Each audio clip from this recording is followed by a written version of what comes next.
Fala, meus queridos! Bom dia! Professor Adilson aqui para mais uma aula de geografia, né? Hoje a gente está dando continuidade aos nossos estudos sobre o continente europeu. Agora a gente vai tratar de um aspecto... Vamos tratar um pouco de atualidades, uns aspectos sobre os principais conflitos. Alguns dos principais conflitos, existem mais alguns, mas eu me atrelar a 4 conflitos principais aqui que acontecem, ou aconteceram dentro do território europeu, né?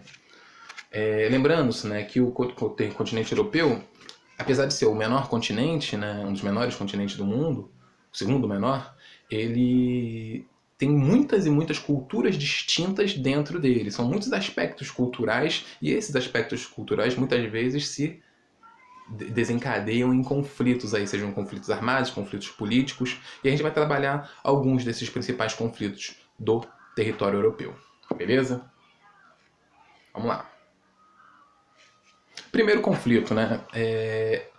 A Iugoslávia é um dos conflitos mais famosos do território europeu e teve um fim recente. Um fim assim, o país teve um fim recente, né?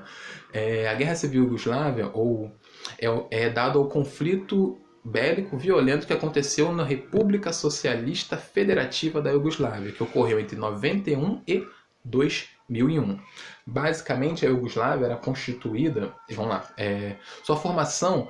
A Iugoslávia era constituída de 6 repúblicas, que eram a Eslovênia, a Croácia, a Bósnia e Herzegovina, a Sérvia, Montenegro, a Macedônia, e por 2 regiões autônomas, que era Kosovo e Vojvodina, né? É difícil falar esse nome. E era unificada graças ao comando do croata Broz Tito, né? O chamado Tito, né?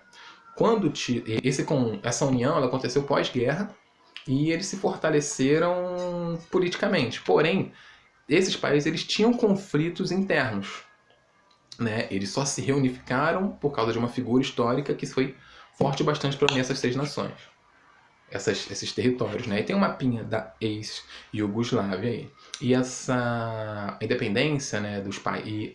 O que é? O fim da Iugoslávia é o que trouxe a independência a esses países.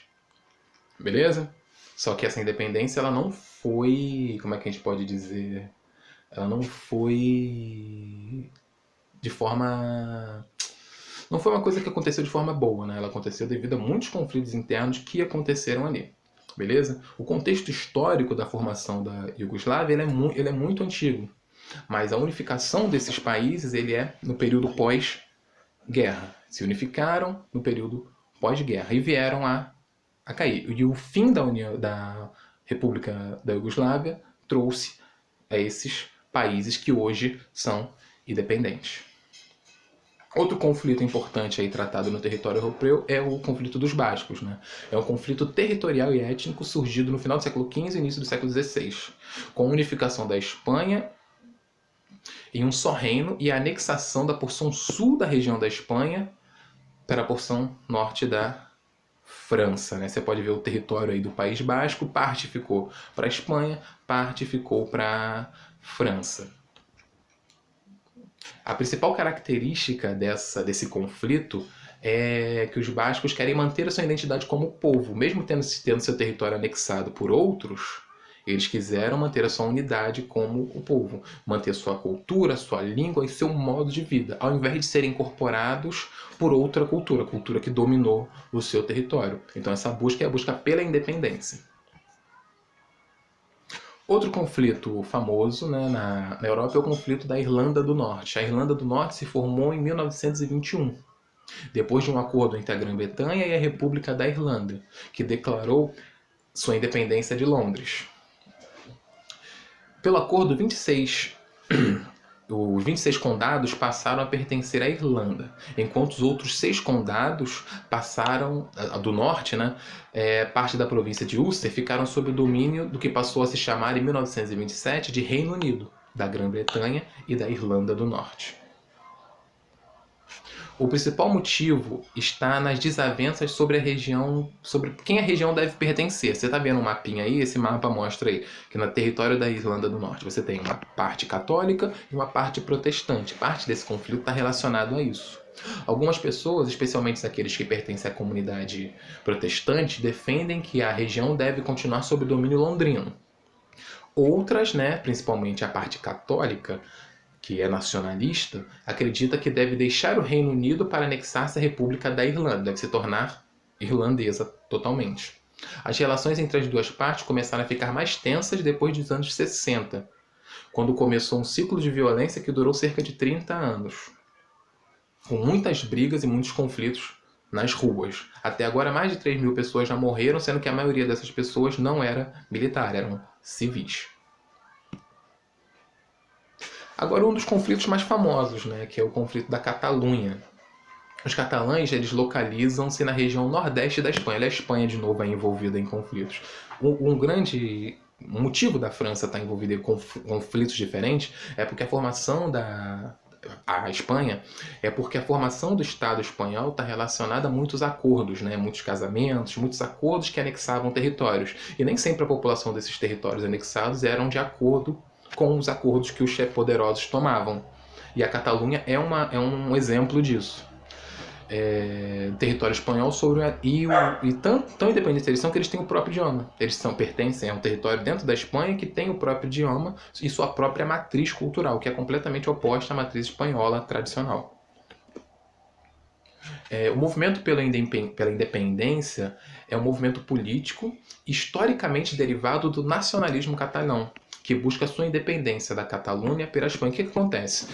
Dados recentes mostram que a região da Catalunha ela corresponde a cerca de 20% do PIB espanhol. Ou seja, a Catalunha ela é uma área que, independentemente, ela é muito rica economicamente. E a Espanha, hoje, no contexto geral, é um dos países com a maior dívida da União Europeia. É um dos países com maiores números de desempregados da União Europeia.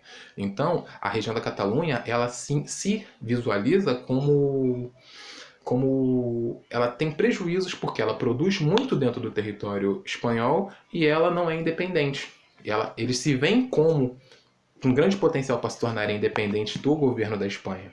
Beleza? Isso é histórico. O território ele foi anexado historicamente no passado e hoje é um território mais desenvolvido do que outras áreas da Espanha, sendo que esse território ele gera bastante riqueza, sendo que parte dessa riqueza é distribuída pelos outros territórios menos desenvolvidos. Então eles querem a independência para que isso pare de acontecer. Só que o contexto da independência, para isso acontecer, é muito complicado, entende? Porque se ele se tornasse um país autônomo, independente, ele teria que fazer acordos com a União Europeia. Aí, recentemente, né, em 2012, mais de 1 milhão de pessoas foram às ruas pedindo a independência da Catalunha, o que pode ser considerado muito em função da região contar com 7 milhões de habitantes. E as manifestações elas continuam. E esse sentimento se refletiu nas urnas em 2015, quando os catalães elegeram para si um governo pró-independência, ou seja, o governo que se elegeu em 2015 era pró-independência da Catalunha, era a favor da independência da Catalunha. E a Catalunha ela já se considera um país independente, mesmo tendo a sua região dentro do território espanhol. Um exemplo disso, uma curiosidade disso, é isso daqui. A Catalunha é um território da Espanha que tem uma nação, tem uma seleção de futebol. Eles têm uma seleção independente, a seleção da Espanha. E em 2004, se eu não me engano, aconteceu um jogo, um amistoso entre a seleção brasileira e a seleção da Catalunha. Ou seja, essa região dentro do país, ela se sente tão independente da Espanha que ela tem a sua própria seleção de futebol. Né? E a independência da Catalunha se reflete no futebol, que o próprio Barcelona é um time catalão. E muitas vezes faixas são levantadas nos estádios pedindo a independência da região. Né? E esse jogo aí que aconteceu entre o Brasil e a seleção da Catalunha terminou com a vitória brasileira. Galera, isso aí foi a nossa aula hoje sobre alguns dos principais conflitos que acontecem no território europeu, sendo que não me aprofundei historicamente em nenhum deles, porque cada um deles pede uma aula independente, porque são muitas informações sobre cada conflito, então eu dei uma pincelada e falei um pouquinho do que eu acho importante dentro de cada um deles, com um foco maior aí na independência da Catalunha, que é um conflito mais, não vou dizer que ele é só recente, mas é um conflito que movimenta mais a geopolítica ali no continente europeu.